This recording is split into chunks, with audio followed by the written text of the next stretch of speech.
se va a hacer una charla en la Facultad de Derecho de la Universidad Nacional de Cuyo sobre, entre otras cosas, seguridad pública. Van a participar exministros, va a estar también Carlos Aranda, el ministro de Seguridad de la provincia, el propuesto por el Ejecutivo Provincial, Omar Palermo, fiscal de delitos de lesa humanidad, va a estar también participando allí, y lo va a hacer el licenciado Martín Apiolaza, que va a hablar de seguridad democrática. Martín, ¿cómo estás? Buen día. Hola Rodrigo, ¿qué tal? Bueno, queríamos consultarte respecto de este debate que se va a dar en la Facultad de Derecho y respecto de lo que ocurre, por ejemplo, con la seguridad en Mendoza, en la Argentina. Ayer conocíamos una nota respecto de la cantidad de agentes que están en la seguridad privada, se habla de más de 11.000, en proporción a los 9.500 efectivos que tiene la policía de Mendoza. Se dice que esto es un fenómeno mundial. Bueno, queríamos hablar sobre eso con vos, que sos una persona que además recorre Latinoamérica específicamente y conocés de lo que pasa en materia de seguridad en el continente. Sí, así de todos los temas que tiraste, digamos, se me ocurre una primera idea.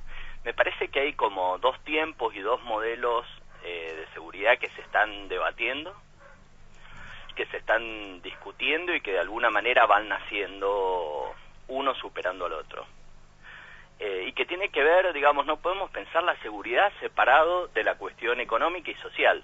O sea, un modelo de seguridad es complementario a un proyecto social de ciudadanía y de cómo se reparten los derechos económicos, o sea, el acceso al dinero y el acceso a otro tipo de derechos.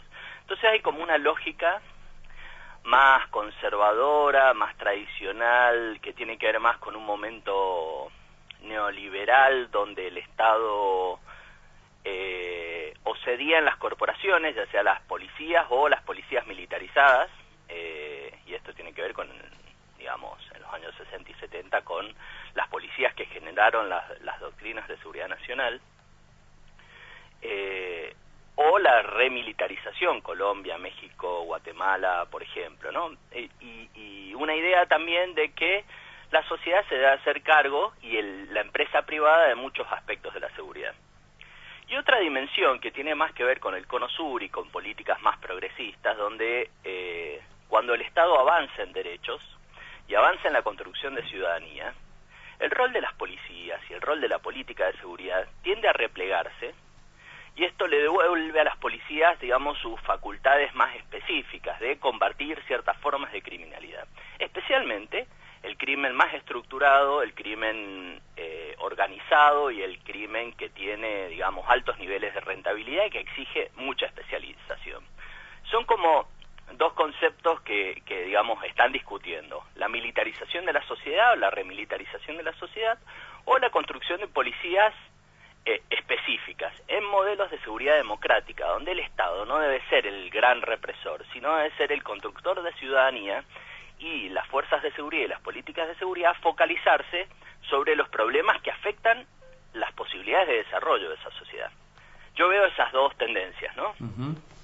Martín, y específicamente si lo llevamos a nuestra provincia, por ejemplo, bueno, te tocó en algún momento ser funcionario del ministerio. Sí.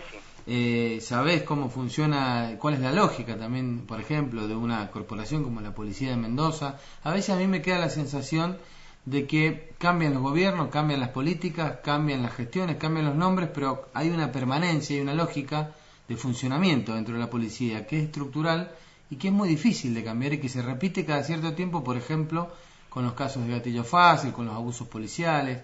En algunas ocasiones, uno si se pone a ver las páginas policiales de los diarios, va a encontrar que muchos efectivos son protagonistas de delitos. Entonces, uno, digamos, se incorpora, se crea el Instituto de Universidad de Seguridad Pública, se participa la universidad en ese aspecto, bueno, pero hay cosas estructurales que tienen que ver con la forma de funcionamiento de la corporación policial que no cambian.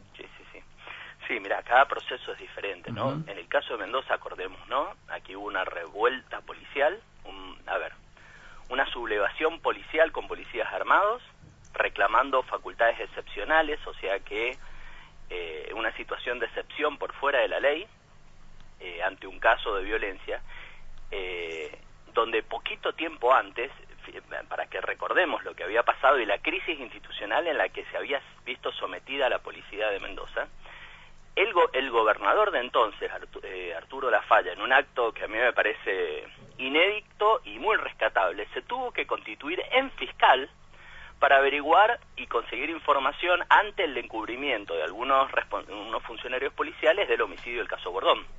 O sea, fíjate el trastoque y el deterioro de la institucionalidad policial. Una institución policial que estaba dividida en dos, fragmentada por la interna del partido de gobierno, en ese caso el peronismo, donde un sector le respondía a un área política y otro a otra. Esa ingobernabilidad de las instituciones, digamos, esa construcción de trenzas y ese pase de factura permanente y ese nivel de internas hacía que la institución funcionara mucho más en servicio de su propio mantenimiento y de las, digamos, y de la lógica de las trenzas que del servicio comunitario. Por eso la reforma del 98, que inicia Lafalla en el marco de una política de Estado en la que se suma el radicalismo del Partido Demócrata y que lleva a la ejecución en una primera instancia a Alejandro Casabán, de alguna manera empieza a romper esa lógica y abre la institución a un proceso un poco más democrático. Y ahí, digamos, lo interesante de ese momento, o la particularidad también, es que como veníamos de una crisis institucional, se plantea un modelo policías contra civiles.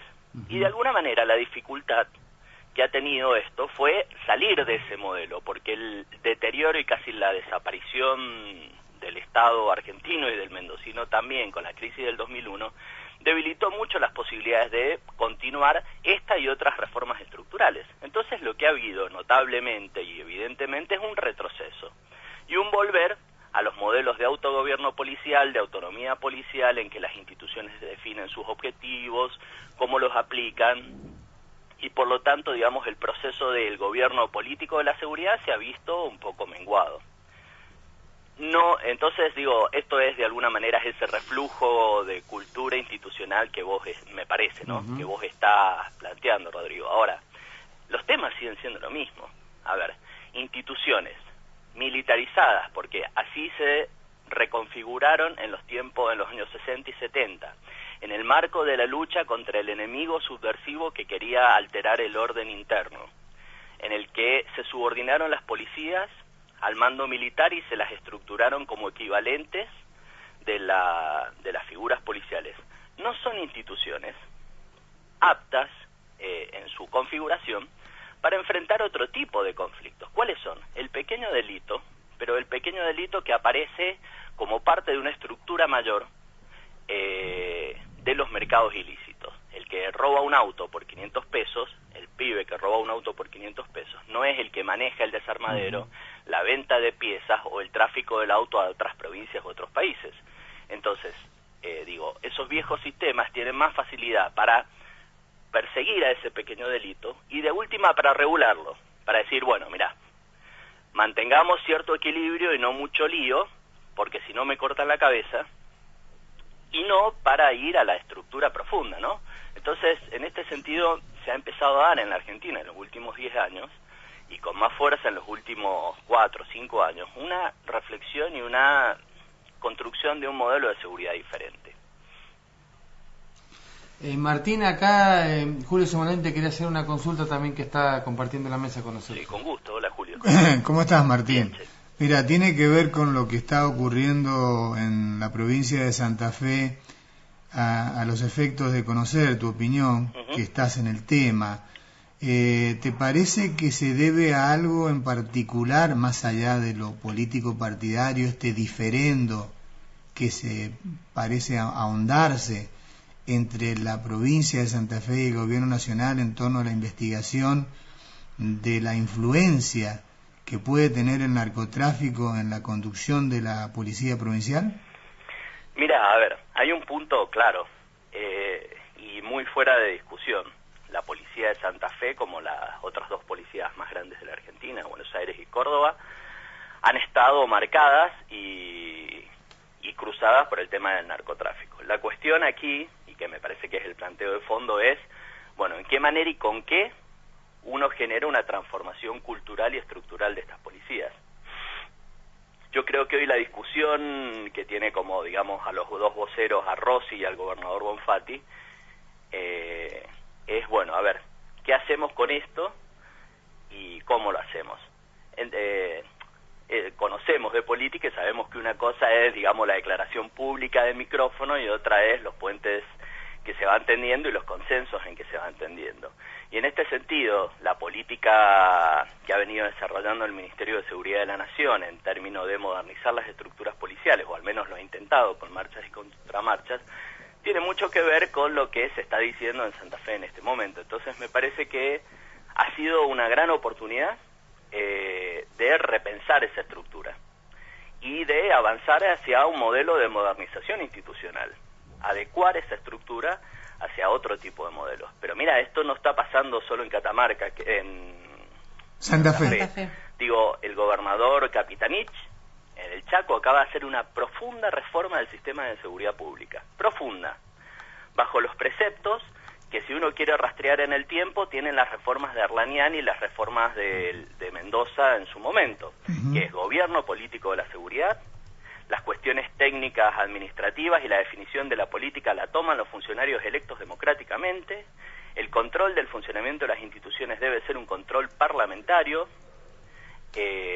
Los objetivos tácticos, estratégicos, los define el poder político, porque es el que debe definir la política criminal, y la policía se concentra en la cuestión operativa, pero además con los lineamientos fijados, es decir, vamos hacia las estructuras y basta de concentrar todo el esfuerzo institucional en el pequeño delito cuando es, digamos, las estructuras las que generan y regulan buena parte del delito. En Catamarca están haciendo en este mismo momento, entre hoy y mañana tienen media sanción, una reforma del sistema de seguridad pública exactamente en el mismo sentido. Y la discusión que uno ve en torno al tema de Santa Fe no va en otra dirección. Chubut está avanzando en un proceso parecido. Es decir, de alguna manera, este consenso que se fue dando durante varios años en torno a la idea de una seguridad democrática, a modelos policiales más abiertos, más integrados con el resto de las políticas sociales, más sometidos al escrutinio público, donde los objetivos y las formas de financiamiento y de ejecución presupuestaria sean transparentes y se adecúen a los modelos de desarrollo que fija un país. Está avanzando lentamente, con marchas, con contramarchas, con conflictos, con títulos que explotan pero que después sirven para otro tipo de cambio. De alguna manera hay una dinámica que se está dando, siento, en la Argentina en esa dirección. Martín, muchísimas gracias y reiteramos, esta tarde a partir de las 15:30 en la Facultad de Derecho se va a hacer una jornada de seguridad pública y van a estar, entre otros, Omar Palermo, Leopoldo Orquín, Carlos Aranda, Alejandro Poquet y vos.